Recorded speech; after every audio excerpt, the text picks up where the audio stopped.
नमस्कार. मी डॉक्टर कश्मीरा जठार मनाचे श्लोक क्रमांक 196 ते 200 सादर करते आहे. नभी वावरे जो अणुरेणु काही, रीता ठावया राघवे वीण नाही. तया पाहता पाहता तेची झाले, तेथे लक्ष आलक्ष सर्वै बुडाले. नभा सारिखे रूपया राघवाचे, मनी चिंतिता मूळ तुटे भवाचे. तया पाहता देह बुद्धी उरेना, सदा सर्वदा आर्तपोटी पुरेना. नभे व्यापिले सर्व सृष्टीस पाहे, रघुनायका उपमा तेन साहे. दुजे वीण जो तोचितो हा स्वभावे, तया व्यापकू व्यर्थ कैसे म्हणावे. अति जीर्ण विस्तीर्ण ते रूप आहे, तेथे तर्क संपर्क तोहीन साहे. अति गूढ ते दृढ तत्काळ सोपे, दुजे वीण जे खूण स्वामी प्रतापे. कळे आकळे रूप ते ज्ञान होता, तेथे आटली सर्व साक्षी अवस्था. मनी उन्मनी शब्द कुटीत राहे, तोगे तोचितो राम सर्वत्र पाहे.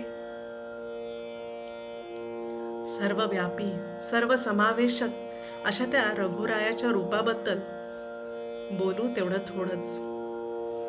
त्याचा विस्तार, त्याचं अस्तित्व यांचा विचार करत गेलं तर सगळे तर्क वितर्क थिटे पडायला लागतात.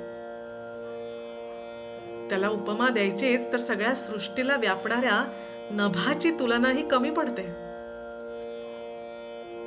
सगळ्या अणुरेणूंमध्ये तो भरून राहिलेला अशी कुठली जागाच नाही जिथे तो नाही. मग त्याला नेमकं शोधायचं तरी कुठे? इथे रामदास स्वामी आपल्याला म्हणतायत की त्या रघुरायाचं जसं आपण मनापासून चिंतन करत जाऊ, तशी आपली देहासक्ती, संसाराबद्दलची आसक्ती कमी होत जाईल. एक त्याचाच ध्यास आपल्या मनाला लागून राहील आणि त्यातून आपल्याला कळत जाईल की तो आणि मी असे वेगळे नाहीच. ते द्वैतच गळून पडून जाईल. आणि मग आपण परमेश्वराशी एकरूप होऊ शकू.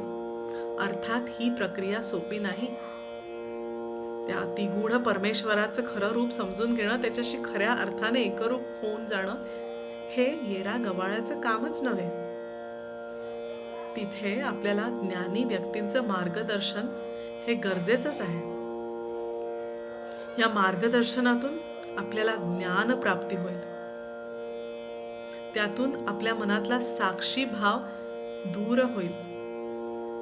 आपल्या स्वतःचं, आपल्या आजूबाजूच्या सृष्टीचं भानच राहीन असं होईल.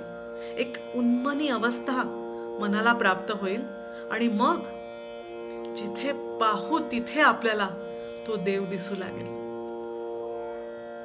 अशा वेळी शब्द कुंठित नाही झाले तरच नवल. जय जय रघुवीर समर्थ.